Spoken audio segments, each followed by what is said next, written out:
दिल्ली चुनाव में करारी हार से पहले आम आदमी पार्टी चंडीगढ़ में भी सत्ता गंवा चुकी है। 30 जनवरी को चंडीगढ़ की मेयर सीट पर हुए चुनाव में नंबर न होने के बावजूद बीजेपी अपना मेयर बनवाने में कामयाब रही। चंडीगढ़ आपके हाथ से फिसल गया, उसके बाद दिल्ली भी चली गई और अब अगला नंबर एमसीडी का है। जी हां, दिल्ली में हार के बाद से केजरीवाल को झटके पर झटके लग रहे हैं। पंजाब में क्या होगा यह अभी तय नहीं है, वहां भी इस हार का असर दिखने लगा है। केजरीवाल ने सारे विधायकों को दिल्ली तलब कर लिया है, लेकिन दिल्ली में एमसीडी से केजरीवाल की सत्ता जानी तय है। दिल्ली की सियासत में 2015 से पांव जमाकर बैठी आम आदमी पार्टी को 2025 में बीजेपी ने क्लीन कर दिया है। अब इस जीत के साथ ही बीजेपी फिर से एमसीडी पर अपनी सत्ता काबिज कर लेगी। केजरीवाल खुद दिल्ली में चुनाव हार चुके हैं। पार्टी के नेताओं का मनोबल गिरा हुआ है।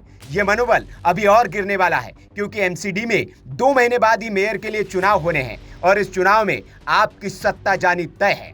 दरअसल दिल्ली में 2 महीने बाद ही मेयर चुनाव होना है। यहाँ भी केजरीवाल की पार्टी की सत्ता है और मेयर भी उनका ही है, लेकिन चूंकि अब बीजेपी दिल्ली में पूर्ण बहुमत के साथ सत्ता में लौट आई है, तो विधानसभा स्पीकर बीजेपी का भी होना तय है और विधानसभा स्पीकर के पास ये अधिकार है कि वे अपने विवेक पर 14 विधायकों को नगर निगम में सदस्य के तौर पर मनोनीत कर सकते हैं।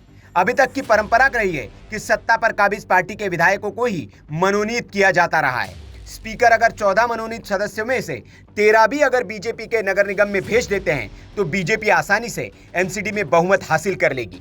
दरअसल अभी बीजेपी के पास 120 पार्षद हैं, जबकि आपके पास 121 और कांग्रेस के पास 8 पार्षद हैं। इनमें से बीजेपी के 8 पार्षदों ने विधानसभा चुनाव लड़ा और वे जीत भी गए।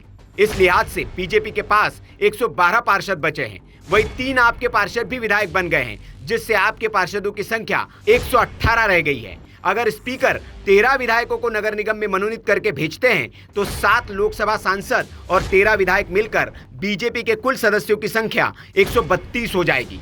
जबकि आपके पास पार्षदों की संख्या 118 और 3 राज्यसभा सदस्य मिलाकर 1 विधायक भी आपका मनोनीत होता है, तो आपके कुल सदस्यों की संख्या 122 हो जाएगी। अगर कांग्रेस आपका साथ भी दे और 8 पार्षद उनके पक्ष में वोट करे, तब भी ये संख्या 130 ही होती है, जो बीजेपी के 132 से कम है। इसलिए बीजेपी का महापौर प्रत्याशी आसानी से जीत जाएगा।